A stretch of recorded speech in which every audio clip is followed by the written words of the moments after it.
Kalau seumur hidup semayang tidak, baca Al-Quran tidak, ke masjid tidak, sadoka tidak, gotong royong tidak, asik sesuang nyoyo. Kalau siang ai mengota punai, malam ai poi menyulu, potang ai poi menodi.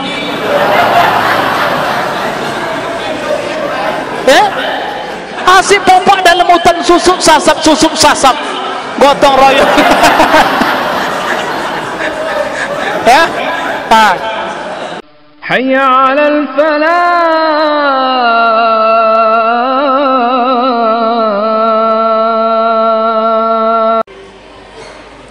Bismillahirrahmanirrahim. Assalamualaikum warahmatullahi wabarakatuh.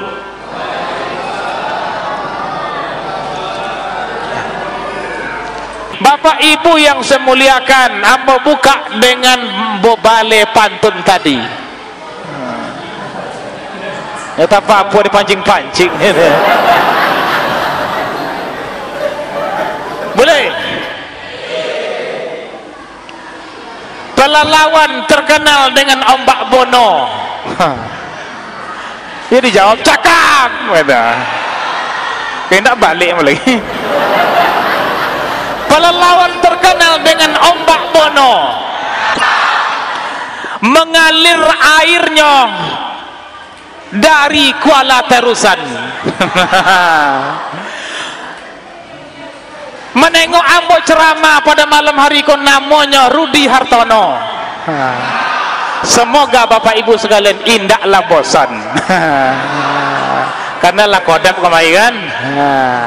Tambo khusus untuk ibu-ibu, sungguh sedap si ikan teri, lebih sedap lagi si ikan bade.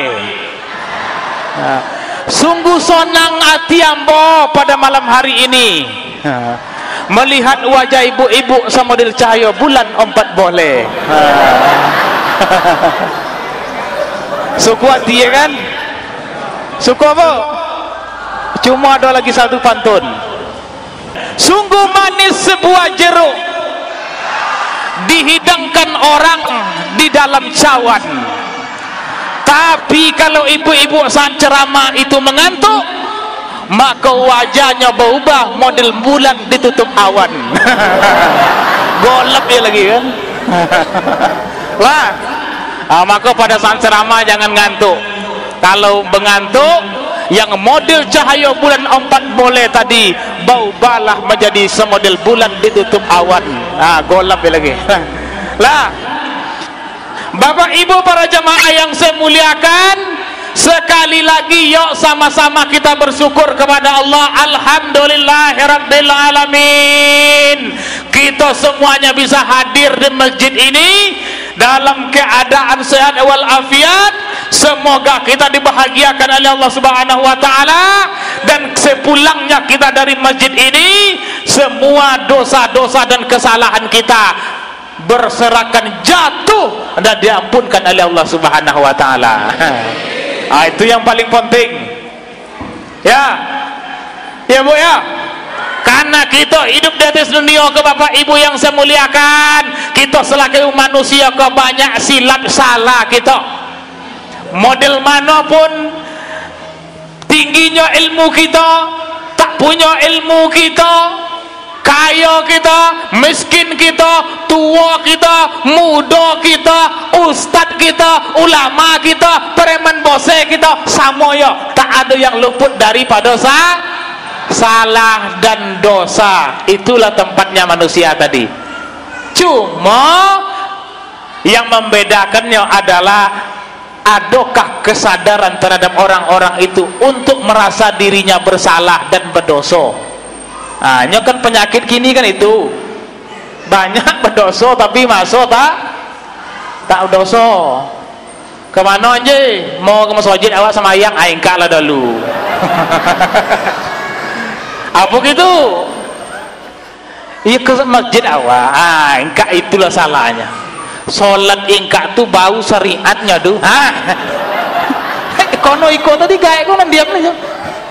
Sholat amboku bukan tunduk longgak lagi doh, betul tak? Risiko kan tak ada itu. Ada? Risiko tak ada ya? Mudah-mudahan. Tak ada yang ngaku kak. Kalau tempat kami ada.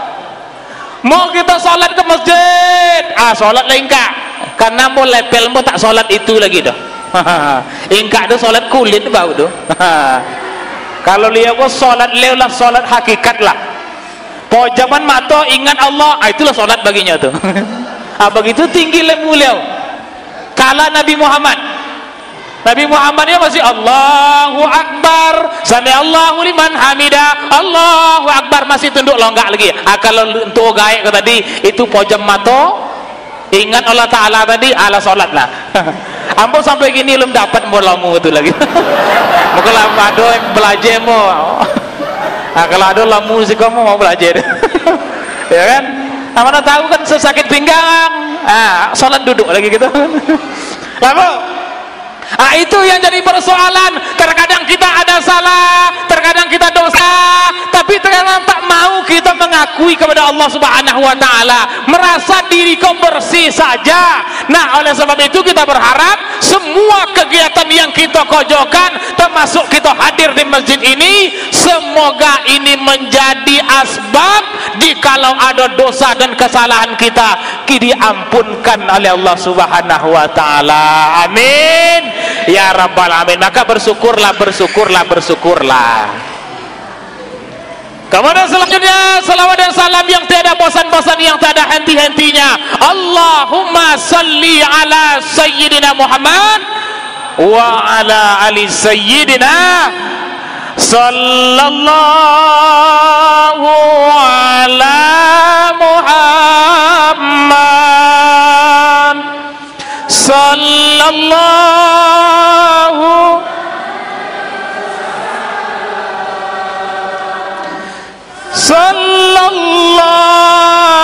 ala Muhammad sallallahu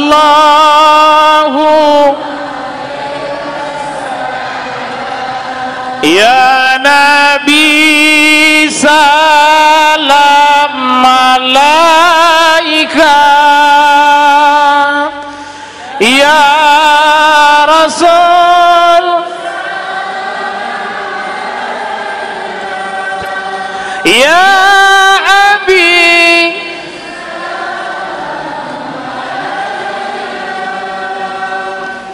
salawatullah.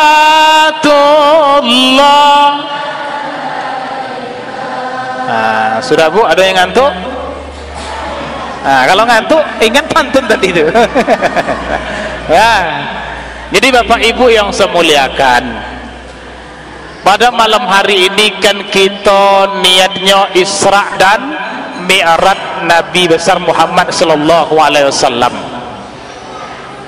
Artinya kita sudah berada di bulan Rajab. Setelah Rajab apa lagi? Sya'ban. Setelah Sya'ban Ramadan. Setelah Ramadan Sawal. Sawal itu artinya ayo. Sebelum ayo kemana kita?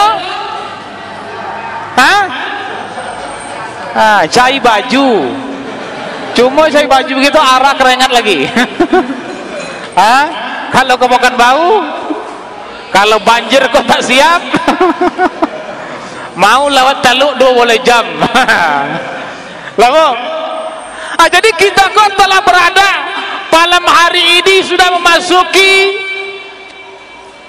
di pertengahan akhir daripada bulan Rajab, di mana bulan ini adalah salah satu peristiwa yang sangat besar, bahwa Nabi Muhammad sallallahu alaihi wasallam diperjalankan oleh Allah Subhanahu wa taala dari Masjidil Haram ke Masjidil Aqsa, lalu menaik melalui tangga Mi'raj ke langit pertama, kedua, ketiga sampai ketujuh, sampai ke arasnya Allah Subhanahu wa taala, berdialog dengan Allah Subhanahu wa taala, lalu balik lagi ke bumi.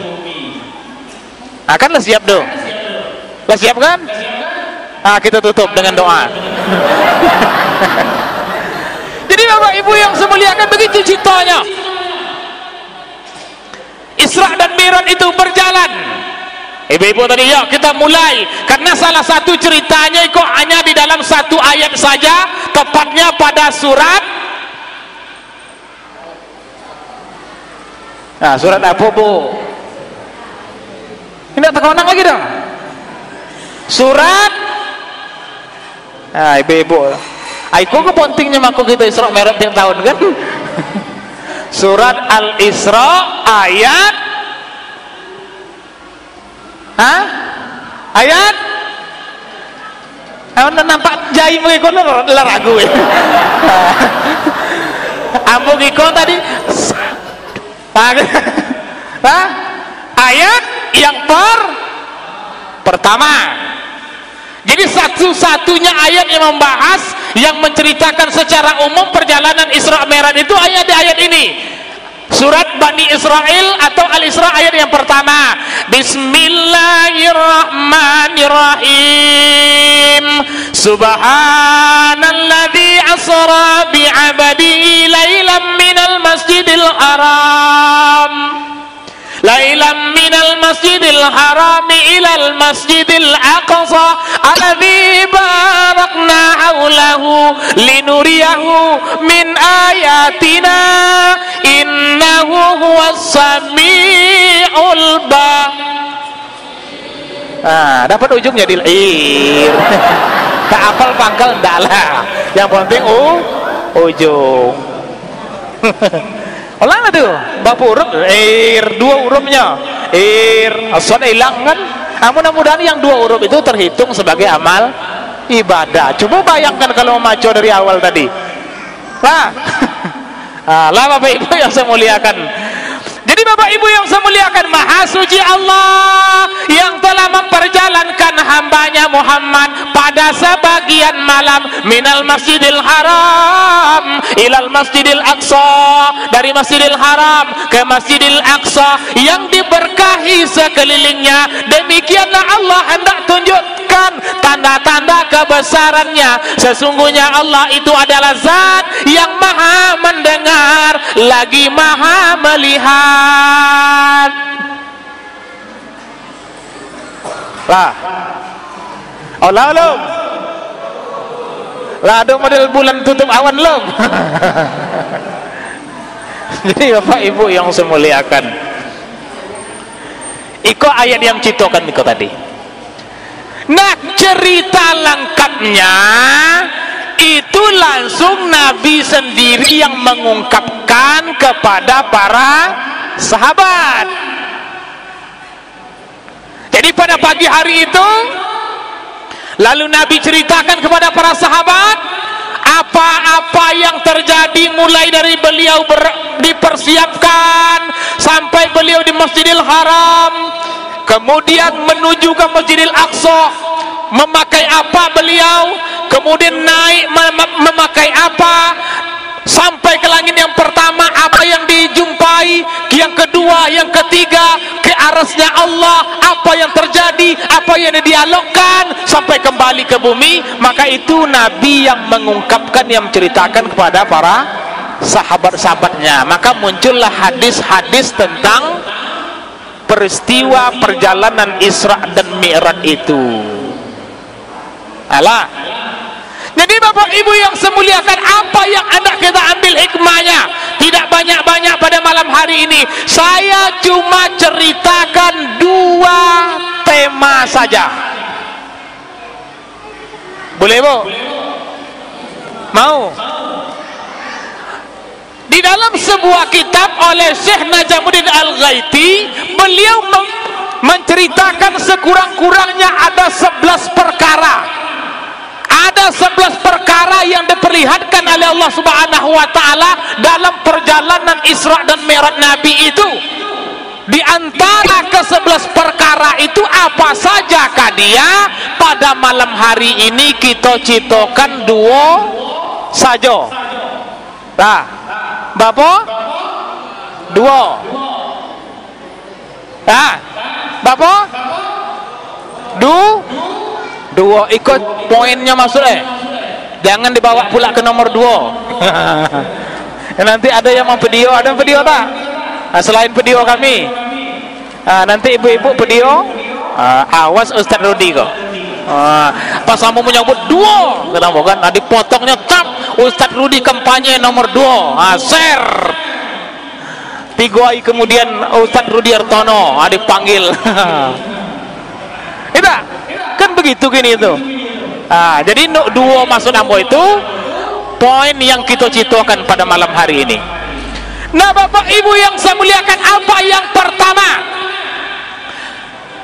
Ketika Nabi melakukan perjalanan Isra dan Mi'raj bersama malaikat Jibril, maka ketika sampai pada suatu tempat, maka Nabi diperlihatkan ada sebuah tempat yang penuh dengan cahaya, mengeluarkan aroma yang luar biasa harumnya. Maka Nabi tertegun melihat itu. Wahai Jibril, kau apa kau tanda-tanda kau?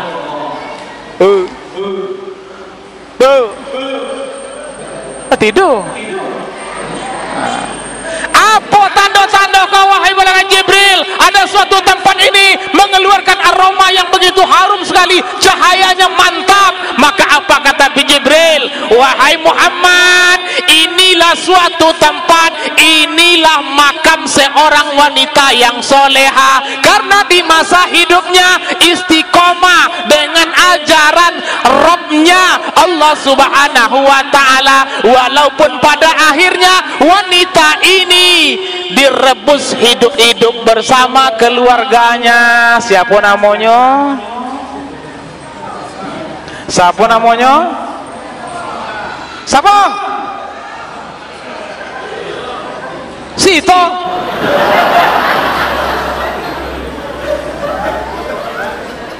Siapa namanya, Bu? Ibu-ibu kan malu-malu. Siapa namanya? Siapa, Bu? Atau obe buah putih kan? Siti Masita. Ada ibu yang menyebut di Siti Masito, boleh juga.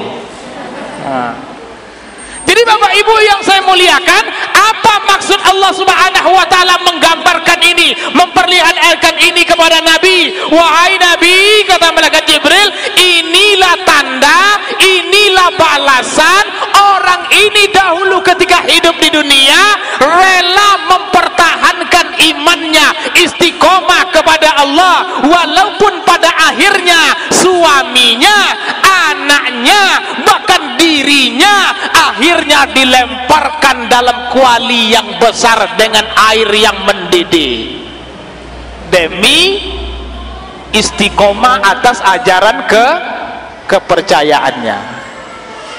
Begitu lu besonya. Kalau kita gimana?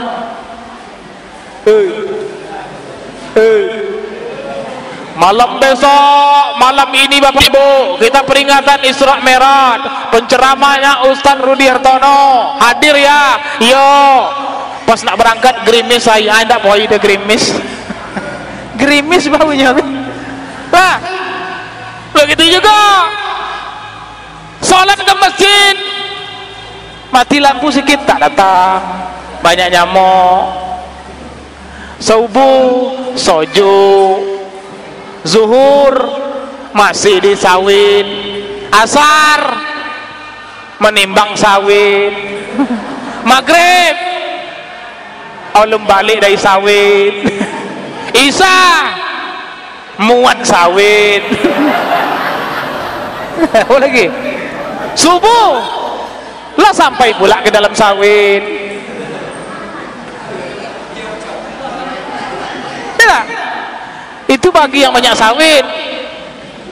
Nah, jadi terlalu banyak alasan kita Bapak Ibu yang saya muliakan. Nah, inilah digambarkan oleh Allah Subhanahu wa Ta'ala.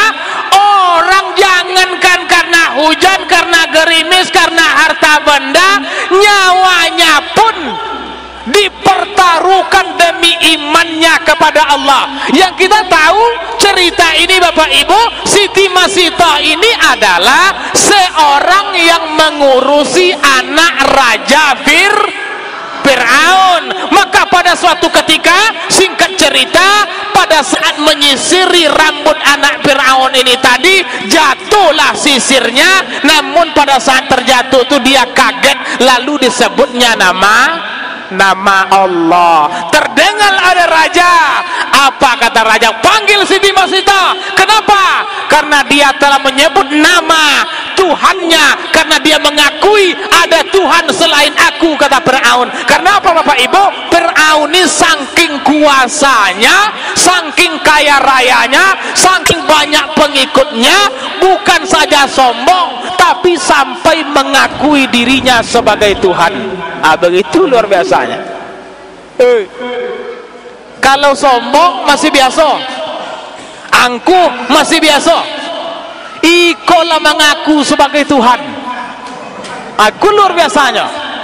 Jadi sesombong-sombongnya uang ukui dua puasa tak ada yang mengaku Tuhan. Ada? Enggak. Kalau ada aja mengaku Tuhan berarti Fir'aun dari pelalawan kok. Ya.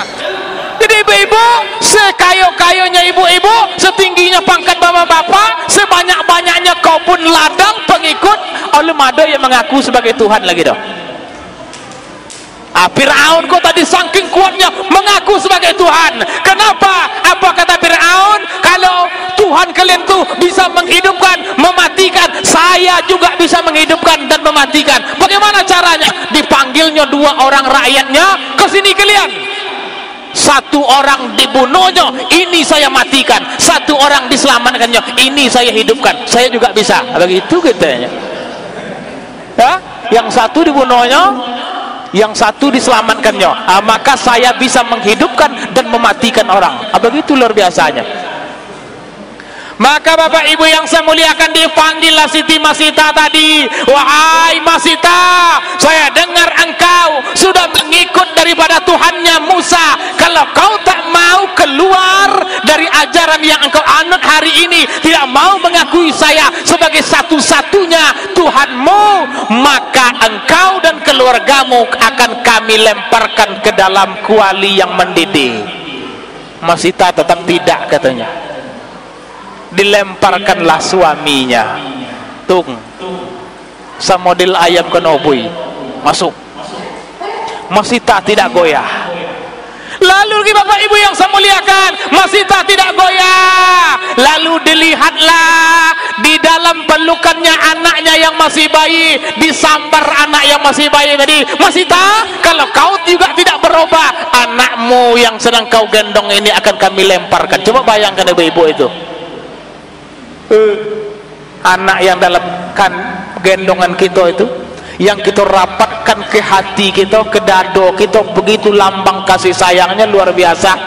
Maka orang tua kita mengatakan, anakku tadi adalah nyao di luwe badan, begitu tak bisa diungkapkan sayangnya kepada anak tadi. Tapi apa? Diambil oleh Fir'aun. Bagaimana ini Masita? Masita hanya meneteskan air mata. Lemparkanlah. Begitu luar biasa. Akhirnya apa? Anak tadi dilemparkan. Tidak sampai di situ Bapak Ibu yang saya muliakan. Wahai Masita, kau juga tidak berubah. Sekarang saatnya kau yang akan ikut terjun ke dalamnya. Bagaimana? Masita tetap istiqomah Bapak Ibu yang saya muliakan, tetap mempertahankan imannya. Akhirnya apa yang terjadi? Masita pun dilemparkan ke dalam kuali yang airnya luar biasa panas tadi. Maka apa? Syahidlah karena mempertahankan kebenaran agama Allah Subhanahu wa taala.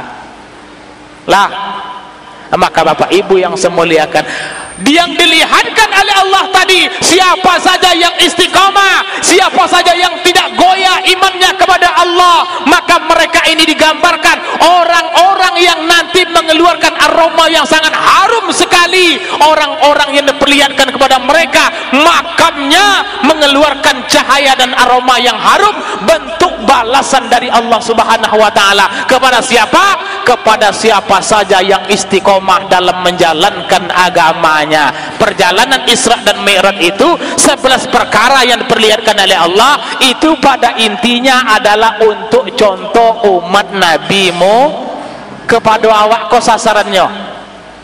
Jadi posannya situ apa? Siapa yang istiqomah dalam ajaran agamanya, seperti inilah balasan Allah Subhanahu wa taala, luar biasa kepada mereka. Lalu maka syaratnya apa?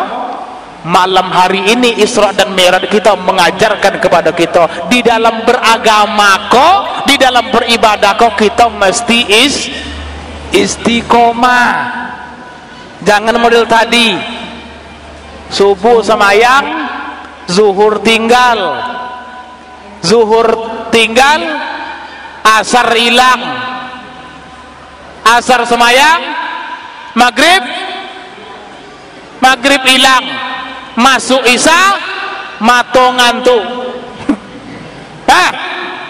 Jadi Bapak Ibu yang saya muliakan, istiqomah, baik itu salat kita, baik amalan kita, baik zikir kita, baik bacaan Al-Quran kita, istiqomah. Karena istiqomah kok tadi yang menyelamatkan kita.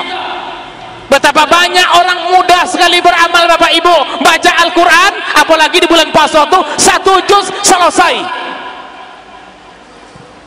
1 bulan puasa 30 juz selesai. Betul Bu? Bisa tak? Di bulan puasa ada itu. Bahkan bolak-balik 2 kali 3 kali khatam Al-Quran selama bulan puasa. Di luar puasa? Apa pula? Kalau di luar puasa hilang baca Al-Quran. Untung ada wirid Yasin. Itu pun baca surat Yasin. Kalau bisa nak disingkat daripada itu lagi. Jadi ini amalan yang tidak istiqomah. Nah Bapak Ibu yang saya muliakan, istiqomah inilah yang menyelamatkan kita di hadapan Allah. Biar sedikit amalnya, tapi istiqomah pengerjaannya, maka dia menjadi yang istimewa. Makanya Al-Quran mengatakan Bapak Ibu yang saya muliakan, ada nanti saatnya. Apa saat itu? Saat ketika seseorang akan menghadapi sakaratul mautnya, maka pada saat itu kita sebut sebagai masa yang sangat menyulitkan. Namanya sakaratul maut. Sakaratul maut kok kalau dalam bahasa kitanya orang Melayu lama, sakar itu sukar artinya. Sukar itu apa Bu? Sukar itu bahasa Melayu lama tuh. Sukar itu payah. Apa? Payah. Songge. Apa lagi? Susah. Makanya disebut sakaratul maut. Maut itu mati. Sukar itu sakaratul maut itu susah. Maka sakaratul maut itu artinya masa-masa kematian atau berpisahnya roh dengan jasad yang sangat menyusahkan. Jadi tak ada namanya lain. Namanya saja sudah model itu. Jadi Bapak Ibu yang semuliakan, dalam hal inilah maka Umar Ibn Khattab, beliau ini khawatir Bapak Ibu. Suatu ketika beliau minta nasihat kepada sahabatnya, beliau bertanya, wahai sahabatku, coba gambarkan kepadaku bagaimana pedihnya sakaratul maut itu. Maka sahabatnya mengatakan, wahai Umar, wahai Khalifah, sesungguhnya sakaratul maut itu ibarat laksana pohon yang berduri, banyak sekali durinya, lalu dimasukkan, dihujamkan dalam perut manusia, setelah itu ditarik sekuat-kuatnya melalui kerongkongan dan mulutnya. Itulah semudah-mudah sakaratul maut. Bapak Bu? Bapak pula? Alah. Semodel pohon yang berduri, banyak durinya, dimasukkan dalam paut awak, lalu ditarik, semua yang mengono duri-duri tadi pakai paut kita tabak dengan duri-duri tadi. Begitu paling mudahnya sakaratul maut. Lah, bapak pula mau meninggal sembahyang lagi enggak? Jadi bapak ibu yang saya muliakan, beginilah sakaratul maut. Nah bapak ibu yang saya muliakan, sakaratul maut itu adalah masa yang sangat menakutkan, masa yang sangat menyulitkan. Tidak ada yang bisa menolong, tidak ada yang bisa membantu, tidak ada yang bisa meringankan. Banyak sekali keluarga kita, ketika kita terbaring di hadapan rumah kita, berkumpul anak istri, berkumpul para tetangga, berkumpul para pengikut-pengikut kita, orang-orang yang kita cintai, mereka menyaksikan masa sakaratul maut kita. Tapi semua yang hadir, tidak ada jaminan satu orang pun yang mampu menolong kita. Ya bu, paling-paling uang menangis. Abang tidak bisa menolong nih bang. Bak kita imam bulannya menangi lagi baca Yasin dulu, baca Yasin. Cuma baca Yasin itu tadi kita tidak bisa menjamin tak sampai tak tidak, tak dapat meringankan tak tidak, belum tahu, karena tergantung amalan si calon mayat itu tadi. Kalau sejumlah hidup sama yang tidak, baca Al-Quran tidak, ke masjid tidak, sadoka tidak, gotong royong tidak, asik sesuang nyoyo. Kalau siang ai mengota punai, malam ai poi menyulu, potang ai poi menodi.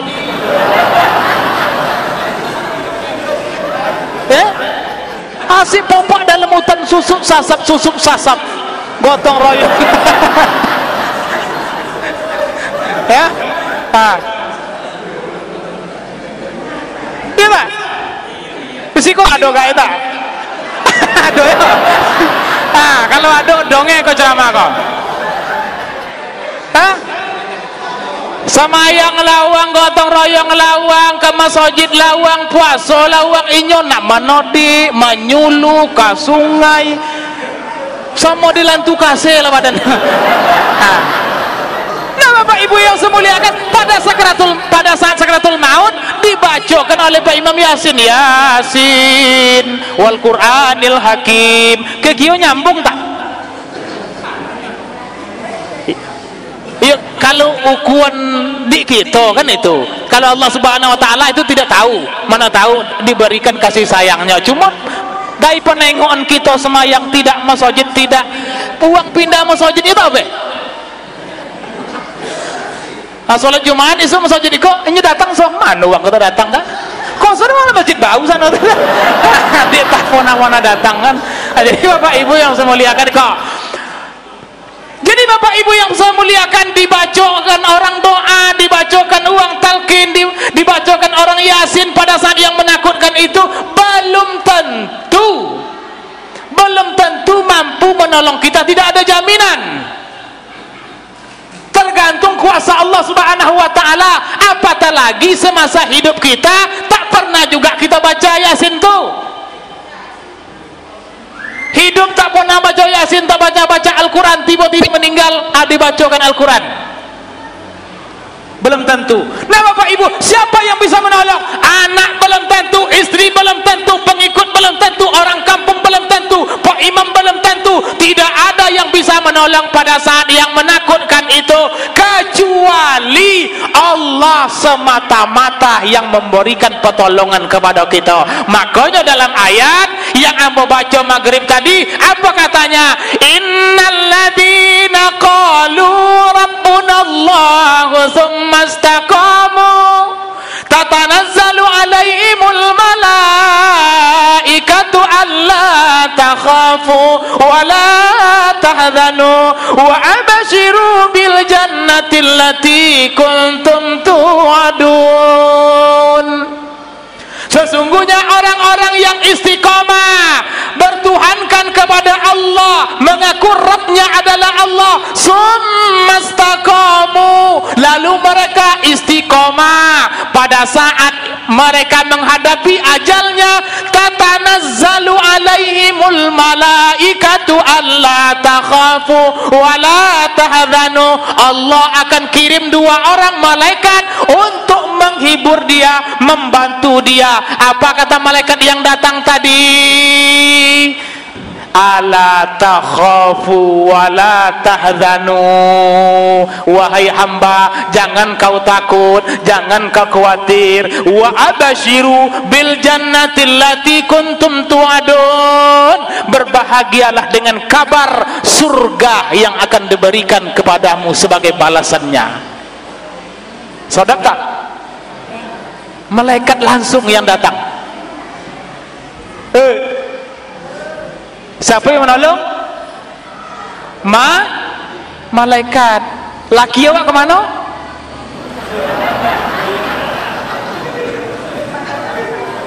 Ancang-ancang.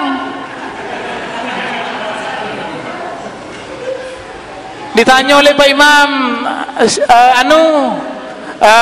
bini kau bila kita ke Bumian siap asar kau, siap zuhur kau, atau sebelum zuhur? Kalau bisa sebelum zuhur lah Pak. Yang terlalu lama betul di rumah. Atau besok pagi ada keluarga yang tunggu lagi, kayaknya tak usah di malam lagi Pak. Karena menurut agama kita tuh semakin cepat semakin nelo. Itu pula jawab begitu. Ibu, itu kalau ibu yang meninggal. Kalau laki-laki meninggal samoyo, menangi mulai hari meninggal tuh pas mutui nyawa tuh sampai wong mati ke kubur, sampai balik lagi tuh tak putus ibu-ibu tuh menanginya tuh. Besok pagi potong air datang lagi ke kubur itu, nanti esok datang lagi, berapa lama itu model itu? Paling lama seminggu, betul tak? Jadi mana-mana model itu. Nyata singgungnya Bapak Ibu ya, sifat kita kan memang model itu. Di tempat kami sore lebu toang uku itu sama aja lah. Penapa lama kita berkundang ke kubur itu, baik laki-laki maupun perempuan. Potong isuknya lagi, potong isuknya pagi, potong isuknya agak siang, potong isuknya agak sore, potong isuknya lah terlambat. Potong isuknya lah berubah jadi minggu ke depan. Makin dilupuan. Jadi kita kok kalau lah mati Bapak Ibu copot tai dilupuan wak. Siapapun kita tidak ada harganya lagi. Jadi siapapun kita tidak ada harganya lagi kalau ruh yang ada di badan kita kok telah dicabut, maka tinggallah badan iko tadi, sangkarnya kok tadi, maka kita tidak ada ogonya lagi. Tidak ada ogonya. Bahasa copat uang kampung tuh ingin mengemumikan kita, ingin menyelesaikan urusan kita, karena uang kampung tuh banyak pula kojonya yang lain lagi. Enggak? Ya, banyak kojong yang lain lagi. Paling lama uang bonti istirahat sejam 2 jam dengan mengurus kita tuh. Setelah itu jangankan orang kampung, sahabat-sahabat orang terdekat kita, anak istri pun berlahan-lahan melupakan kita. Jadi kalau kita sudah meninggal tidak ada yang bisa menolong. Maka yang menolong apa? Ikulah anugerah dari Allah Subhanahu wa taala. Pada saat sakaratul maut tadi datanglah para malaikat, alla takhafu wa la tahzanu wa abshiru bil jannati allati kuntum tu'adun. Jangan kau takut, jangan kau khawatir, berbahagialah dengan kabar surga telah dijanjikan oleh Allah kepadamu. Maka tersenyumlah kita, terputuslah hubungan kita dengan dunia. Kalau kita beruntung, berlahan-lahan kita dipanggil oleh Allah Subhanahu wa taala, didampingi oleh para malaikat-malaikat tadi. Karena kononnya Bapak Ibu, kalau bukan malaikat yang datang menolong kita pada saat sakaratul maut itu, ada lagi banyak pasukan yang datang. Apa tuh? Banyak yang datang Bapak Ibu. Apa yang datang? Iblis dan pasukannya. Kenapa datang pada saat itu? Tempat yang terakhir untuk inyo menyesatkan kita. Jadi pada saat sakaratul maut itu usaha terakhirnya. Kalau dahulu kita waktu muda inyo gagal menggoda kita, oke. Waktu kita sholat gagal menggoda kita, oke. Waktu kita naik haji gagal menggoda kita, oke. Oke, tapi pada saat sakratul maut itu ikulah usahanya terakhir untuk menggagalkan iman kita supaya kita termasuk ke dalam golongan inyo. Iku usaha terakhir yang dilakukannya. Jadi Bapak Ibu yang saya muliakan, semua yang kita cintai di dunia, semua yang menyibukkan kita, semua yang kita benci di dunia, semua yang kita tak sukai, maka iblis itu tahu. Maka pada saat sakratul maut itu inyo akan menyerupai segala sesuatu yang kita cintai maupun yang tidak kita cintai akan hadir pada saat itu. Ada kalanya pada saat kita sakratul maut datang di ujung kepala kita menyerupai anak yang kita cintai, membawakan air. Wahai ayah, wahai ibu, perhatikan saya, ini air ayahku, ini air ibuku. Siapa itu? Iblis menyerupai anak kita untuk menyesatkan kita, untuk melalaikan kita. Apalagi yang paling menyibukkan kita di dunia ini, maka akan hadir pada saat itu Bapak Ibu yang semuliakan. Maka tidak ada yang bisa menolong itu semua kecuali Allah Subhanahu wa taala anugerahkan pertolongan melalui malaikat-malaikatnya. Siapa yang ditolong? Siapa? Nah, kita tutup lagi. Siapa? Yang ditolong tadi adalah orang yang istiqomah dalam menjalankan agamanya. Salatnya dipelihara, sedekahnya dipelihara, berbuat baiknya dipelihara, bukan waktu musim-musiman. Jadi Bapak Ibu yang semuliakan, kalau ingin ditolong kita sebagaimana Allah menolong Siti Masito, maka istiqomahlah kita dalam menjalankan kebaikan. Sudah Bapak Ibu? Sudah? Sallallahu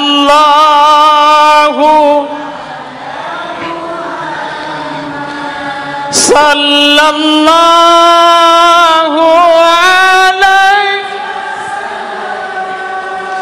Bapak Ibu yang semuliakan, lah sedokat hampir sejam, masih ada 1 poin lagi. Kita sampai ini enggak kok? Hah? Apalagi seboleh tadi kali 1 poin itu sejam, seboleh jam, ya kan? Kalau kita sampai semua seboleh jam, seperti perjalanan ukui pokan bau lewat taluk.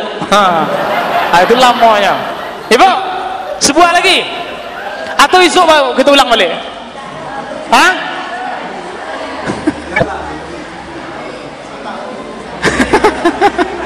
Sebuah lagi? Nah, sebuah lagi. Jadi Bapak Ibu yang semuliakan, itu yang terakhir. Ketika Nabi Muhammad SAW melanjutkan perjalanannya, maka sampai pula di suatu tempat Bapak Ibu yang semuliakan, maka Nabi melihat ada sekelompok orang sedang bertani, sedang menuai. Maka setiap yang dituainya selesai dituai, berbuah kembali, kemudian dituai lagi. Yang di belakang tadi masak kembali, maju lagi, dituai lagi. Setelah dituai, berbuah kembali. Kan sodak tuh kan? Sodak tak? Nah, kalau siko tadi kita citon model buah sawit tadi, poi ke kebun sawit, diagrek, didodos, buah jatuh. Setelah poi ke batang berikutnya, buah tadi yang jatuh lah masak pula lagi, didodos lagi, pindah ke batang berikutnya, dodos lagi, jatuh itu, ditengok ke belakang lah masak pula buahnya lagi. Sodap tak? Sodap? Nah, mau model itu? Apa lagi? Nah, itu model itu deh Ustaz. Setiap lah didodos, lah diagrek, nyoba buah lagi, masak lagi. Tapi tidak sekojap itu, belado tunggu 2 minggu kemudian, kan itu tuh. Nah, kalau itu tidak sekojap itu ya. Jadi Bapak Ibu yang saya muliakan, sampai kepada suatu tempat Nabi melihat orang-orang yang sedang memanen, maka selesai dipanen, jatuh buahnya, diambil buahnya, berbuah lagi, masak lagi, dipanen lagi, berbuah lagi, masak lagi, begitu saja. Maka Nabi bertanya, wahai Jibril, apa ini gerangan tanda-tandanya? Apa maksud maksudnya ini. Maka kata Jibril, wahai Muhammad, inilah gambaran orang-orang yang semasa hidupnya untuk umatmu Muhammad, orang-orang yang suka mendermakan, menginfakkan hartanya di jalan Allah. Lah, aku masuk go singgitnya kota infak di jalanan. Ada kota infak lagi. Nah, sambil kita cituan nih kok. Lah, jadi Bapak Ibu yang saya muliakan, ikolah gambaran orang-orang yang bersedekah, berinfak di jalan Allah, tidak sogan-sogan mengeluarkan duitnya, tidak sogan-sogan membantu hartanya untuk kepentingan masyarakat umum. Maka setiap satu yang diberikannya dibalas berlipat ganda oleh Allah. Itulah ibarat tadi orang menuai, selesai dituai berbuah lagi, dituai berbuah lagi. Itu ibaratnya setiap orang-orang yang berinfak sedekah akan langsung dibalas berlipat ganda oleh Allah Subhanahu wa taala. Lah, mau dibalas. Nah, jadi Bapak Ibu yang semuliakan, iko gambaran bagi orang-orang yang bersedekah. Cuma yang kedua, ada yang keduanya. Apa? Yang kedua, apabila harta benda tadi tak sempat kita sedekahkan, maka menjadi penyesalan paling bosela di hadapan Allah Subhanahu wa taala. Lah, kalau tadi orang yang bersedekah, berinfak dibalas berlipat ganda, ya luar biasa balasannya. Ternyata Bapak Ibu, kembali kita cito awal tadi, pada saat kita sakaratul maut, tiba-tiba ajal datang menjumpai kita, maka pada saat itu kita sadar ini kematian telah menghampiriku. Ternyata salah satu penyesalan yang paling besar di antara kita adalah ketika kita ternyata belum sempat mengimpakkan oto bondo kita di jalan Allah. Ternyata iko yang buat kita menyesal.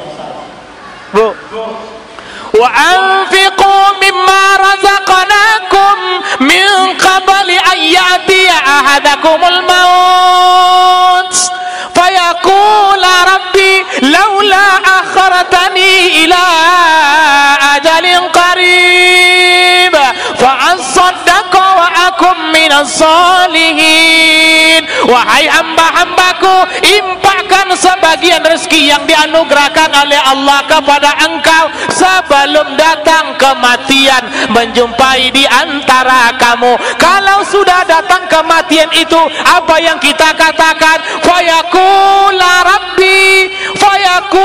rabbi laula akhartani ila ajalin qarib fa asaddaqa wa akum minas salihin. Wahai ya Allah, tunda ya Allah, tahan sebentar saja ya Allah, sedetik saja, semenit saja, jangan engkau matikan aku ya Allah. Supaya apa? Fa'at saddaqa wa akum minas salihin, supaya saya bisa bersedekah dan menjadi orang baiklah saya. Tapi apa kata Allah? Wa la yu'akhirullahu nafsan idza jaa ajaluha. Kalau ajal itu telah sampai, kata Allah, tidak bisa diganggu gugat. Jadi pada saat kita ledokat sakaratul maut, bau ada niat nak bersedekah, ndak bisa lagi. Emang kok kini gue bersedekah, jangan sogan-sogan ya Bu. Ada tempat kita bersedekah yang paling elok, konon di Sikong buat masjid baru, betul? Itu di sana. Iya dong. Iko aset kita Bapak Ibu. Masjid baru kok kalau siap dipakai nanti oleh anak cucu kita, cicit kita, bahkan sampai 7 keturunan, entah 30 tahun, 40 tahun, entah 50 tahun ke depan dipakai oleh orang. Maka selama itu apabila kita pernah membolikan batu bata pomen 5.000, semen gak 10 sak, batu kerikil gak 2 mobil, duit gak 1 juta di dalam kehidupan kita selama 50 tahun bahkan 1 tahun masjid itu dipakai, mengalirlah pahalanya kepada kita. Jadi jangan sia-siakan. Jadi kalau hari ini ada iuran wajib kita warga 100.000 rupiah, ada yang 20.000 rupiah per bulan, jangan sogat-sogan, jangan pona memakai memasang muka masam. Ya, assalamualaikum, waalaikumsalam. Siapa tu? Biasa bu, iuran masjid kita 1.000 sebulan. Tak bonti-bonti kemai pula. Ada uang sana tak ada minta ada. Ya kan? Ada sih kok. Tidak ada orang yakin, tak ada. Jadi bapak ibu yang saya muliakan, yang 20.000, yang 1.000, yang bapak ibu bawakan untuk masjid, itulah harta kita yang sesungguhnya. Yang golang ome bapak ibu, apabila roh sudah berpisah dari badan, anak betinonya sudah mulai mana cincin omak tadi dibuka, mana antai omak tadi dibuka, mana golang omak yang 10 juta tadi dibuka. Itu pun kalau golang cincin ome, sampai ada kalau ada gigi ome pun dibuka uang. Lah, ini tadi yang disayang-sayangi, harta tadi, cincin emas, kalung yang puluhan juta, ditambah duit di bank yang ratusan juta, ditambah lagi gaji penghasilan dari sawit kita yang puluhan juta setiap bulannya. Kalau tak pernah kita sedekahkan, maka itu menjadi harta orang yang tinggal, tidak sedikit pun menjadi harta kita yang sesungguhnya. Harta kita yang sesungguhnya mana bu? Itulah harta yang menunggu kita di alam kubur. Lah ditunggunya kita. Maka kirim dulu harta itu melalui mana? Kalau ada kontak IPA, kalau ada amplop, kalau ada orang kesusahan, kalau ada orang sedang membutuhkan, kalau ada masjid yang sedang dibangun, maka kirimkan di situ harta kita. Ambo kirim harta kita, iko kenapa? Nanti suatu saat harta iko telah menunggu ambo di alam kubur. Mengapa kita tak bahagia bapak ibu? Mengapa kita tak senang? Tiba-tiba sampai ke alam kubur, masuk ke dalamnya, ternyata di dalamnya sudah ada lampunya, sudah ada makanannya, sudah ada kawannya, sudah ada temannya. Kuburan tadi sempit, sudah lapang dibuatkan. Sampai kita laksana, kita pindah ke rumah yang baru, fasilitasnya lengkap. Dari mana? Dari harta yang kita infakkan tadi. Mengapa kita tak menyesal? Sebagaimana ayat tadi, ternyata setelah sampai ke dalam liang kubur, tidak ada satupun onto yang menunggu kita. Yang golang cincin ome, penghasilan, duit di bank, duit sawit tadi, semuanya tinggal di dunia. Kita pergi sendiri tanpa bekal, masuk ke tempat yang gelap, tak ada lampu. Padahal dahulu sebenarnya kita bisa kirim lampu. Masuk ke tempat yang sempit, padahal dulu kita punya kesempatan untuk melapangkannya. Masuk pada tempat yang tak ada kawan, padahal dulu kita punya kesempatan mencari kawannya di dalam, tapi itu tak kita kojoan. Duit tadi kita masuk di bawah tilam, tilam dimasukkan di dalam kamar, kamar dikunci setogak-togaknya. Kita keluar, tak ke mana keluar lagi.